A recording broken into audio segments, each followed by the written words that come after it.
Friends, कभी आपके दिमाग में एक थॉट आते हैं, यार ये बात इंग्लिश में कैसे बोलूं? अगर एस तो ये वीडियो आपके लिए बहुत इम्पोर्टेंट है। आज मैं आपको सिखाऊंगा कुछ डेली यूज्ड इंग्लिश स्ट्रक्चर्स जिनको यूज करते ही आपकी इंग्लिश लगेगी क्लियर, कॉन्फिडेंट और 100% नेचुरल। फ्रेंड्स, अभी तक हम 350 स्पेशल स्ट्रक्चर जो हमारी सीरीज चल रही है, इसमें अब तक हम 240 स्पेशल स्ट्रक्चर कवर कर चुके हैं और आज हम 241 से लेकर 245 तक के स्पेशल स्ट्रक्चर इस वीडियो में कवर करने जा रहे हैं। इसलिए वीडियो को एंड तक देखिएगा, क्योंकि लास्ट स्ट्रक्चर आप रोज़ रियल लाइफ में यूज करोगे और यहाँ पर बाकी जो स्ट्रक्चर है वो भी काफ़ी इम्पोर्टेंट है। ये भी आप अपनी रोज़मर्रा की लाइफ में यूज कर सकते हैं। तो फ्रेंड्स, बिना देरी किए हुए हम आज का पहला स्ट्रक्चर लेते हैं। हमारा जो पहला स्ट्रक्चर है वो है 241 इन माई एब्सेंस। फ्रेंड्स, जो यह फ्रेज है इन माई एब्सेंस, इसका यूज तब किया जाता है जब कोई काम आपके अनुपस्थिति में हुआ हो। यह साफ बताता है कि एक्शन के टाइम आप फिजिकली रूप से प्रेजेंट नहीं थे, मतलब आपकी वहाँ पर अनुपस्थिति थी, आप वहाँ पर मौजूद नहीं थे।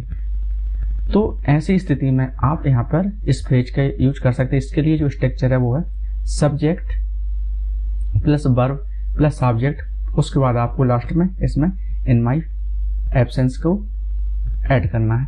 तो यहाँ पर यदि हम इसके सेंटेंस देखें, he opened my bag in my absence, मेरी गैर मौजूदगी में उसने मेरा बैग खोला, या हम बोल सकते हैं मेरी अनुपस्थिति में उसने मेरा बैग खोला।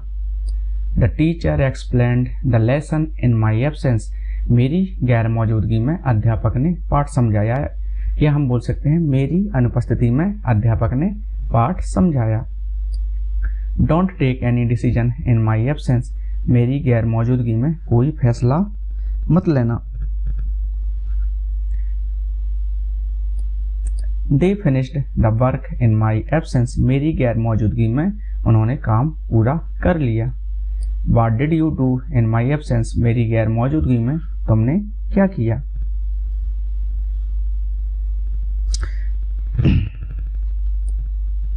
She cried a lot in my absence, मेरी गैर मौजूदगी में वह बहुत रोई। No one came here in my absence, मेरी गैर मौजूदगी में यहाँ कोई नहीं आया, या हम बोल सकते हैं मेरी अनुपस्थिति में यहाँ कोई नहीं आया। He used my phone in my absence, मेरी गैर मौजूदगी में उसने मेरा फ़ोन इस्तेमाल किया। The meeting was cancelled in my absence, मेरी गैर मौजूदगी में मीटिंग रद्द हो गई। Problems increased in my absence, मेरी गैर मौजूदगी में समस्या बढ़ गई, या हम बोल सकते हैं मेरी अनुपस्थिति में समस्याएं बढ़ गई। तो फ्रेंड्स, यहाँ पर एब्सेंस का मतलब सिर्फ जाना नहीं, बल्कि वहाँ पर एडजस्ट ही ना करना होता है। मतलब कि आपकी उपस्थिति वहाँ है ही नहीं, आप फिजिकल रूप से वहाँ पर उपस्थित ही नहीं हो, तब हम वहाँ पर एब्सेंस का यूज करते हैं। एब्सेंस इन माई एब्सेंस मतलब मेरी गैर मौजूदगी। तो इसका आप यूज करें, एक काफ़ी अच्छा फ्रेज था और इसका जो स्ट्रक्चर था वो आप देख चुके हैं। आपको उस स्ट्रक्चर की मदद से सारे सेंटेंस बनाना है। जैसे कि अभी हमने यहाँ पर 10 सेंटेंस डिस्कस किए, इसी तरीके से आपको बहुत सारे सेंटेंस आप बना सकते हैं और उनका डेली लाइफ में यूज कर सकते हैं। अब हमारा जो नेक्स्ट स्ट्रक्चर है वो है 242 इन माई प्रेजेंस। जैसे वहाँ पर इन माई एब्सेंस था, यहाँ पर इन माई प्रेजेंस है। यह फ्रेज फ्रेंड्स तब बोला जाता है जब कोई काम आपके सामने हुआ हो और यह दिखाता है कि आप वहाँ मौजूद थे और देख या सुन सकते थे। तो फ्रेंड्स, हम वहाँ पर इस फ्रेज का यूज करते हैं और यह फ्रेज अथॉरिटी हो, रिस्पेक्ट हो या रूल्स दिखाने में यह बहुत ही ज़्यादा यूज होता है और इसका आप यूज कर सकते हैं। प्रेजेंस का मतलब होता है सिर्फ खड़े होना नहीं, बल्कि अवेयर होना भी होता है। मतलब कहीं पे आप प्रेजेंस है, आपकी उपस्थिति है, तो कहीं ना कहीं आप वहाँ की कंडीशन को लेकर अवेयर हो। इन माई प्रेजेंस के लिए जो हमारा स्ट्रक्चर वो है subject plus verb plus object plus in my presence. जैसे इन माई एब्सेंस लास्ट में ऐड किया गया था, इसी तरीके से इसमें भी हमको इन माई प्रेजेंस लास्ट में ऐड करते चलना है। जैसे यदि हम इसका सेंटेंस देखें, don't lie in my presence, मेरी मौजूदगी में झूठ मत बोलो। ही insulted her in my presence, उसने मेरी मौजूदगी में उसका अपमान किया। She kept silent in my presence, वह मेरी मौजूदगी में चुप रही। Don't talk loudly in my presence, मेरी मौजूदगी में जोर से मत बोलो। He accepted his mistake in my presence, उसने मेरी मौजूदगी में अपनी गलती मानी। अब जो नेक्स्ट सेंटेंस है वो है they discussed the issue in my presence, उन्होंने मेरी मौजूदगी में मुद्दे पर चर्चा की। She was nervous in my presence, वह मेरी मौजूदगी में घबराई हुई थी। ही अपोलोजाइज्ड इन माई प्रेजेंस, उसने मेरी मौजूदगी में माफी मांगी। Don't argue in my presence, मेरी मौजूदगी में बहस मत करो। The truth came out in my presence, मेरी मौजूदगी में सच्चाई सामने आ गई। तो इस तरीके से आप इन माई प्रेजेंस और इन माई एब्सेंस दोनों ही स्ट्रक्चर का यूज कर सकते हैं और बहुत सारे सेंटेंस आप बना सकते हैं। अब जो हमारा नेक्स्ट स्ट्रक्चर है वो है 243 not at all. Not at all का मतलब होता है बिल्कुल नहीं या जरा भी नहीं। इसके लिए जो स्ट्रक्चर वो है सब्जेक्ट, उसके साथ आपको हेल्पिंग वर्ब या फिर हेल्पिंग वर्ब की जगह आप डू डच डिड का यूज कर सकते हैं plus not verb plus at all. Friends जो हमारा 243 का ये फ्रेज है नॉट एट ऑल, तो फ्रेंड्स इसका मतलब होता है बिल्कुल नहीं या जरा भी नहीं।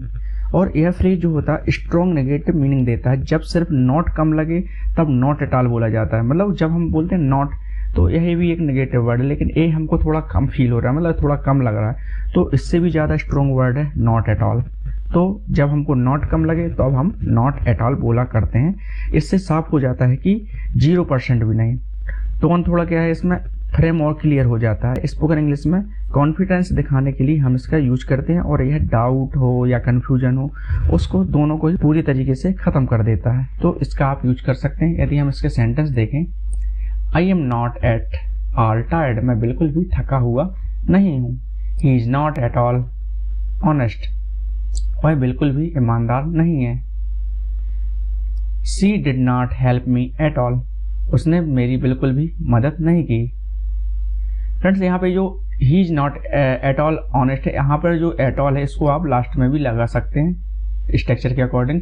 हम इसको यदि हम एट ऑल को लास्ट में लगाएं तो बनेगा he is not honest at all, तो वह बिल्कुल भी ईमानदार नहीं है। तब भी इसका हिंदी ट्रांसलेशन जब करेंगे तो सेम हिंदी अर्थ निकलेगा।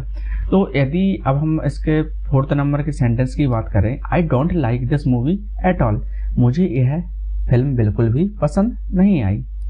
ही was not at all serious, वह बिल्कुल भी गंभीर नहीं था।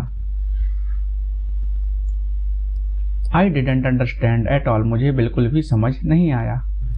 This plan is not at all useful, यह योजना बिल्कुल भी उपयोगी नहीं है।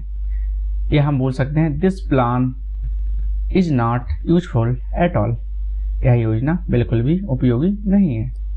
She is not at all angry, वह बिल्कुल भी नाराज नहीं है। यह हम बोल सकते हैं she is not angry at all, वह बिल्कुल भी नाराज नहीं है। He didn't change at all, वह बिल्कुल भी नहीं बदला। That answer is not correct at all, वह उत्तर बिल्कुल भी सही नहीं है। यह हम बोल सकते हैं that answer is not at all correct. तो फ्रेंड्स अब जो हमारा नेक्स्ट स्ट्रक्चर है वो है 244 आस्क हिम या आस्क हर टू। तो यहाँ पर जो हमारा स्ट्रक्चर है वो है आस्क प्लस आपको ऑब्जेक्टिव केस में हिम हर देम का यूज करना है। उसके बाद आपको टू लगा के वर्ब की बेस फॉर्म लगाना है, मतलब कि वर्ब की फर्स्ट फॉर्म का यूज करना है। फ्रेंड्स इस स्ट्रक्चर का यूज हम तब करते हैं जब आप किसी और के थ्रू मैसेज भेजते हैं। यह इनडायरेक्ट कम्युनिकेशन को स्लो करता है और डायरेक्ट बोलने की जगह आप किसी को रिक्वेस्ट या इंस्ट्रक्शन पास कर रहे होते हैं तब आप इसका यूज करते हैं। और यह स्ट्रक्चर कमांड से ज़्यादा सॉफ्ट रिक्वेस्ट लगता है। मतलब यह जो स्ट्रक्चर कमांड नहीं लगता बल्कि एक सॉफ्ट रिक्वेस्ट लगता है जो बड़े ही पोलाइटली ढंग से हम करते हैं। यदि हम इसके सेंटेंस देखें वो है ask him to wait here, उससे कहो कि यहाँ इंतजार करे। Ask her to tell the truth, उससे कहो कि सच बताए। Ask him to help his sister, उससे कहो कि अपनी बहन की मदद करे। Ask her to call me, उससे कहो कि मुझे फोन करे। Ask him to complete the work, उससे कहो कि काम पूरा करे। Ask her not to cry, उससे कहो कि रोए नहीं। Ask him not to go there, उससे कहो कि वहां ना जाए। Ask her to speak politely, उससे कहो कि शालीनता से बात करे। Ask him not to be late, उससे कहो कि देर ना करे। Ask her to sit quietly, उससे कहो कि चुपचाप बैठे। इस तरीके से आप इसका यूज कर सकते हैं और बहुत सारे सेंटेंस आप बना सकते हैं। आज का जो हमारा लास्ट स्ट्रक्चर है वो है 245 how do I say that. इसका मतलब होता है मैं कैसे कहूँ कि। इसके लिए जो स्ट्रक्चर बनेगा वो है how do I say that, उसके साथ आपको कंप्लीट सेंटेंस ऐड करना है जिसमें सब्जेक्ट, हेल्पिंग वर्ब वगैरह सब हो सकती हैं। तो आपको पूरा का पूरा एक sentence how do I say that के बाद ऐड कर देना है। हम इस फ्रेज की बात करें how do I say that, मैं कैसे कहूँ कि। तो फ्रेंड्स जब आपको आइडिया पता हो लेकिन इंग्लिश वर्ड्स ना मिलें तब यह बोला जाता है how do I say that, मैं कैसे कहूँ कि। फ्रेंड्स यह हेजिटेशन को कॉन्फिडेंस में बदल जाता है। जब आप हेजिटेट होते हैं तो तब आप बोलते हैं how do I say that, मैं कैसे कहूँगी। तो कहीं ना कहीं वो हमारा हेजिटेशन होता है वो कॉन्फिडेंस में बदल जाता है। इससे सामने वाला समझ जाता है कि आप सीख रहे हैं। और यह जो फ्रेज है आपकी इंग्लिश को पोलाइट बनाता है और रियल लाइफ कॉन्वर्सेशन में लर्निंग का बेस्ट टूल है जब हम इस फ्रेज का यूज करते हैं। तो इसके लिए जो हमारा स्ट्रक्चर वो how do I say that, उसके बाद आपको पूरा का पूरा एक सेंटेंस ऐड करना है। तो यदि अब हम इसका सेंटेंस देखें how do I say that I am busy, मैं कैसे कहूँ कि मैं व्यस्त हूँ। How do I say that I don't agree, मैं कैसे कहूँ कि मैं सहमत नहीं हूँ। How do I say that I am tired, मैं कैसे कहूँ कि मैं थक गया हूँ। How do I say that I forgot, मैं कैसे कहूँ कि मैं भूल गया। How do I say that I need time, मैं कैसे कहूँ कि मुझे समय चाहिए या मुझे समय की जरूरत है। How do I say that she was wrong, मैं कैसे कहूँ कि वह गलत थी। How do I say that I can't come, मैं कैसे कहूँ कि मैं नहीं आ सकता। How do I say that I miss you, मैं कैसे कहूँ कि मुझे तुम्हारी याद आती है। How do I say that I was joking, मैं कैसे कहूँ कि मैं मजाक कर रहा था। How do I say that I am not ready, मैं कैसे कहूँ कि मैं तैयार नहीं हूँ। इस तरीके से आप आज के इन 5 स्ट्रक्चर की मदद से बहुत सारे सेंटेंस बना सकते हैं और उनको आप डेली लाइफ में यूज करेंगे तो आपकी जो इंग्लिश है वो काफ़ी ज़्यादा इम्प्रेसिव लगेगी, सामने वाले को इम्प्रेस करेगी। तो आप इनका ज़रूर यूज करें।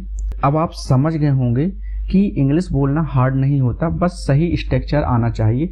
अगर ये वीडियो आपको थोड़ा सा भी हेल्पफुल लगा हो तो लाइक ज़रूर करिए। ऐसे ही डेली स्पोकन इंग्लिश वीडियो के लिए चैनल को सब्सक्राइब करिए। कमेंट में लिखिए कौन सा स्ट्रक्चर आप सबसे पहले यूज करोगे।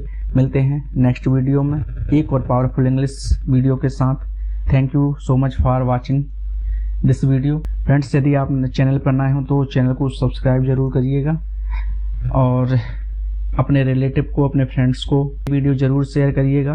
जिस तरीके से आप सीख रहे हैं वैसे ही बाकी लोग भी इस स्पेशल स्ट्रक्चर लर्न करें और अपनी डेली लाइफ में इनका यूज कर सकें। तो चैनल को ज़रूर सब्सक्राइब करिए क्योंकि आपका छोटा सा प्रयास मुझे और भी अच्छा कंटेंट बनाने के लिए मोटिवेट करता है।